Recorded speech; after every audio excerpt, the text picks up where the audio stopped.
जर दृश्य असेल हे शिंगोली तिरडगाव नावाचं एका नंतरचं एक दृश्य आहे. हा तसा आता मंगळवेढ्याकडनं सोलापूरच्या दिशेला निघालेला मार्ग आहे. त्याच्या लगतच असलेली ही गावातली दृश्य आहेत बघा. आता इथे काय करणार, 100-150 पेक्षा अधिकची घरं पूर्णपणे पाण्यामध्ये आहेत. हे मंदिर दिसतं विनोद इथे. हे मंदिर अखंड बुडालेलं आहे. त्याच्यात त्या मंदिराचा जो वरचा फक्त कळस दिसतो आहे. काय झालं? आपत्ती आपत्ती व्यवस्था कुठलीही आलेली नाही इथं. नाही कुठलीही मदत नाही आलेली अजून. शिंगोली जवळजवळ 300 लोक आहेत. त्यांना सकाळ धरणं अन्न नाही, काय नाही. त्यांनी फक्त लोक अडकलेली होती. रिस्क्यू जी राहिलेली एक मिनिट, जी राहिलेली शिळा अन्न असते का, ते ती चटणी ती काय. तुम्हाला जर व्हिडिओ पाहिजे असला तर तुम्ही सरळ जावा खाली. तुम्हाला जर व्हिडिओ पाहिजे असला तर लगी मागवून घेतो. लगेच सगळे व्हिडिओ तुम्हाला भेटतील. ग्रुप ग्रामपंचायत असं सुद्धा अनु प्रशासनाची कुठलीही मदत आलेली कुठलीच नाही. मदत नाही. सरकारची तर एक पाणी मदत किती नाही. तासापासून सरकार तर वळून हे सुद्धा काल बोलत नाही. 24 तास होऊन गेलं आहे. 3 दिवसापासून किती घरं पाण्यात आहेत? ही घरं जवळजवळ दाखवा. 150 घरं पाण्यात आहेत. 200 घरं पाण्यात. हा. आज पूर्ण आणि गावाला लोकांना पिण्याच्या पाणी- पाण्याचं पण हाल चालू आहे. शिंगोलीच्या लोकांना पाणी सुद्धा नाही प्याला. आम्ही पोरांनी वैयक्तिक पैसे काढून त्यांना पाण्याच्या बाटल्या नेऊन दिली त्या 100. आणि प्रशासन येते हे रस्त्यावर उभारून किंवा शेतीवरती उभारून बांधावर उभारून सगळं बघून इथं जातं. उभारते तिथं म्हणते रस्ता अडवा, ही अडवा. अरे तुम्हाला रस्त्याचं गाड्याची काहीच अडचण नाही. तुम्हाला अडचण फक्त गावातल्या लोकांची. पुढे या जरा. आता ह्या गावचं कोण रहिवाशी आहे? या इथं. आता जरा ही घरं सगळी मला ओळखून दाखवा. हे मंदिर कशाचं आहे? हे मंदिर याचं आहे, अंबाबाईचं आहे. अंबाबाईचं. म्हणजे तो छोटा आहे. दसऱ्याचा कार्यक्रम असतो तो अंबाबाईचं मंदिर आहे तो. आणि इथे गावामध्ये एक आहे ते. आधी हे मंदिर जे आहे ते अंबाबाईचं हो आहे. अंबाबाईचं किती मंदिर फूट उंच आहे. आहे? कुठलं किती उंच आहे? 20 फूट आहे. 20 फूट 20 फूट. हे जे हा मंदिरचं हा कळस 20 फूट उंची हे पूर्ण पाण्यात आहे. पूर्ण पाण्यात. 20 फुटाच्या आसपास हे सगळे बरं, हे घर कुणाचं आहे? हे रामेश्वर कस्तुरी म्हणून त्यांचं घर आहे. ते पण 20 फुटाच्या वरती पाणी आहे सर त्याच्या सध्या. शेजारी त्याच्या शेजारी गणपत सोनवले म्हणून आहेत, त्यांचं घर आहे. ते पण 20 फुटाच्या वरती आहे. त्याच्या पलीकडे ते गायकवाडचे आहे. लक्ष्मण गायकवाडचं घर आहे. ते पण पूर्ण पाण्यामध्ये. ते पलीकडे निळं घर आहे. ते मी स्वतः जितेंद्र राशेराव, ते माझं स्वतःचं तुमचं घर घर आहे? आहे. हा ते निळं एक घर मिनिट, समोर. हा. विनोद आपल्या प्रेक्षकांसाठी दाखवू. निकेतन जर या बाजूला कॅमेरा घ्या.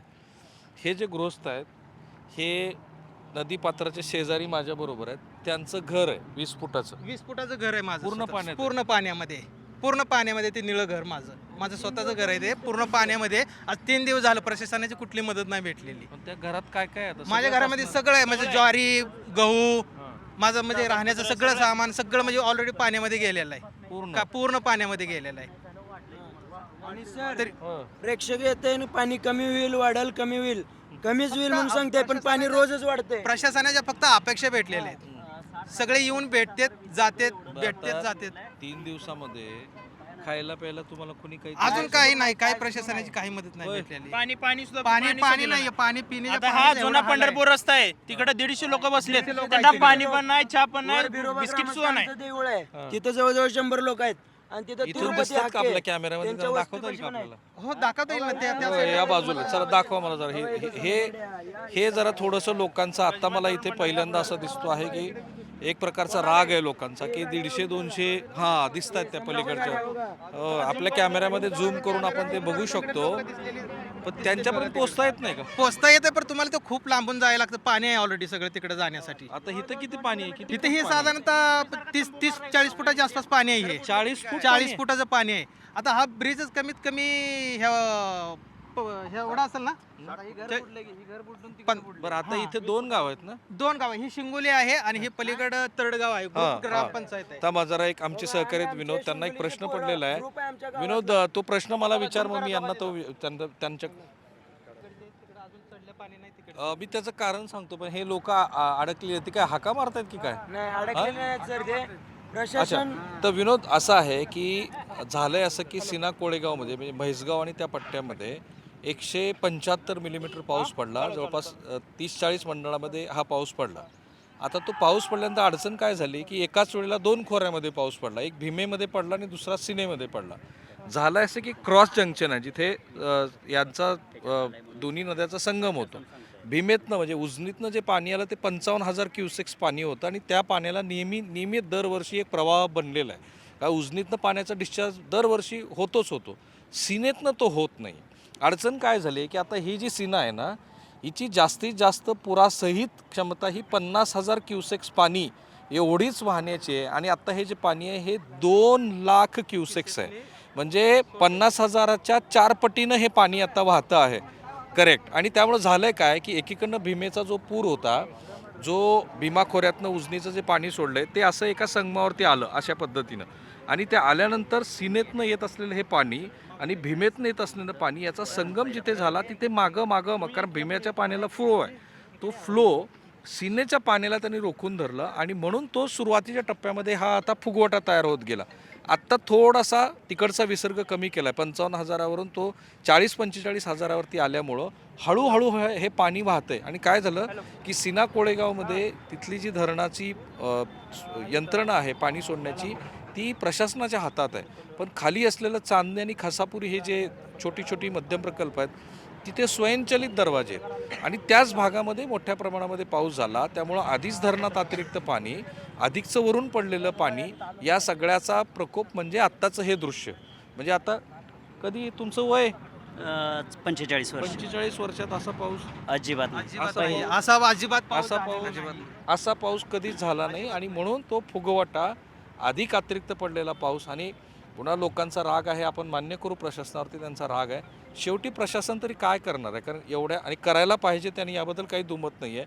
आता अन्नाची पॉकेट्स जी मगाशी मी दृश्य दाखवत होतो, हे 150-200 लोक ज्यांच्याकडे त्यांना खायला आत्तापर्यंत काही पोचवलं नाही तर ही गोष्ट करणं अपेक्षित होतं.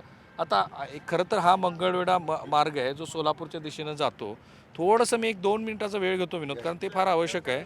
तर याच रस्त्याच्या अनेक महत्त्वाचं काय झालंय, इथं असे कॉलम असायला पाहिजे होते, त्याच्याऐवजी हा बांध घातल्यामुळं इकडं हे जे मला तोच पाठीमागची मुद्दा आमच्या हां. सहकार्याला सांगायचा होता की जो कोल्हापुरामध्ये पण खूप चर्चेला आला होता की राष्ट्रीय महामार्गांची जेव्हा निर्मिती झाली, जसं आता हा एक मोठा नवा बनलेला मार्ग आहे आणि त्या जसं सोलापूरमध्ये घडलं की मार्ग बनले सिमेंटचे आणि त्याच्यानंतर जो पाण्याचा डिस्चार्ज आहे तो डिस्चार्ज करण्यासाठीची यंत्रणाच तयार झाली नाही. हे जाणीवपूर्वक मला दाखवायचं आहे, कारण पलीकडे पण आता ही पुढची दृश्य आपण बघतोय, पुढे आपली योग्य ती काळजी सुरक्षेच्या दृष्टीने घेऊनच आपण ते करतोय. आता हा पाण्याचा डिस्चार्ज न झाल्यामुळं काय तयार झालं हे चित्र बघा.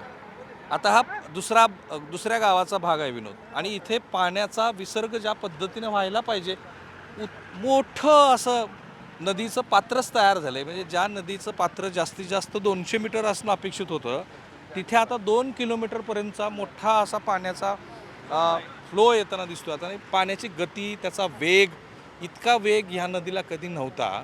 आणि त्यामुळं इथे असलेल्या ज्या व्यापारी आस्थापना आहेत, मला वाटतं ही स्मशानभूमी, कोणतं हॉटेल आहे? निसर्ग हॉटेल आहे.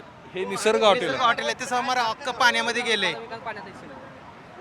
तशी बघायला विनोद थोडंसं विहंगम वाटतं दृश्य की असा मोठा असा नेकलेस टाईपमध्ये हा भाग तयार झाला आहे. लोक तिथं शेकडोच्या संख्येनं पूर बघायला पण आलेत, पण लोकांनी खूप भोगलं आहे आता इथे. म्हणजे आता ही स्मशानभूमी गेली 3-4 दिवस झालं पाण्यामध्ये आहे, हे हॉटेल पाण्यामध्ये आहे. तुमची पानटपरी आहे तो का ती समोरची ती पण पाण्यात आहे. 2020 पाणी आलेलं होतं त्यावेळेस हे इथं पायथ्याला होतं. त्याच्यानंतर जवळजवळ 5 वर्षात प्रशासनानं इथं बांधाऐवजी कॉलम उभं अच्छा, करणं हा जो रस्ता आहे सिमेंटचा, हा रस्ता कधी झालाय? हा 2019 ते 21 त्याच्यानंतर पहिल्यांदाच आलेलं एवढं पाणी. पहिल्यांदा. हा रस्त्याचा आणि पुराचा काही संबंध आहे का? नाही आहे, कारण हा जो पूल तयार झाला, कोल्हापूर सारखा मुद्दा. हा जो पूल तयार झालेला जो आहे, तर या पुलाच्या अलीकडच्या बाजूला जो बांध घातलाय तर तो बांध न उभा करता जर समजा कॉलम उभे केले असते तर मात्र आता हा जो प्रवाह या ठिकाणी जो आलेला आहे तो आलेला नसता आणि पाणी मुख्य पात्रातून पास झालं असतं. अच्छा, म्हणजे हा. मेन रस्ता तयार झाला. मेन ब्रिज तिथं आहे तिथं. आणि हा जो 1 किलोमीटर जे काही तज्ज्ञ लोक पण बघतात, तो तुमचं असं मत आहे, इकडे या थोडंसं पुढं, हा सिमेंटचा रस्ता झाला आणि सिमेंट रस्ता झाल्यानंतर तिकडे जो भराव घातला होता, हा तो 200 मीटर अलीकडं भरावा जर नसता तर जर कॉलम असते तर हे पाणी पास झालं असतं नदीपात्रातून. आणि इकडं जे पसरलेलं आहे आणि जवळजवळ 200 ते 250 कुटुंब जे आज स्थलांतरित होण्याचे आणि त्यांचं खूप अतोनात न भरून येण्या एवढं तर विनोद आता हा मुद्दा पुन्हा कोल्हापूर सारखाच इथे आला. नाही, प्रशासनाच्या हातात फारसं नाही आहे, कारण तिथं पाऊस जो पडला तो आता वाहताच आहे. एकच आहे की आज दिवसभरामध्ये पाऊस नाही आहे, म्हणजे काल दुपारच्या नंतर पाऊस कमी झाला आहे आणि त्यामुळं हळूहळू पाण्याचा विसर्ग कमी होत होत पाण्याची पातळी बऱ्याच प्रमाणामध्ये कमी होताना दिसते आणि तेवढंच हातात आहे. जर बंगालच्या उपसागरामध्ये जर कमी दाबाचा पट्टा पुन्हा तयार झाला तर मग मात्र ही परिस्थिती जी आत्ता भीषण आहे ती अतिभीषण होऊ शकते. आपण फक्त आशा करूया की निसर्गानंच गेल्या 2 दिवसामध्ये ज्या पद्धतीनं थोडासा दिलासा दिलेला आहे तो दिलासा पाहता परिस्थिती आणखी बिकट होणार नाही. पण सोलापुरात असं दृश्य जे आवर्षणप्रवण भाग आहे तिथे नव्हतं कधी लोकांनी पाहिलं एवढा पाऊस. विनोद.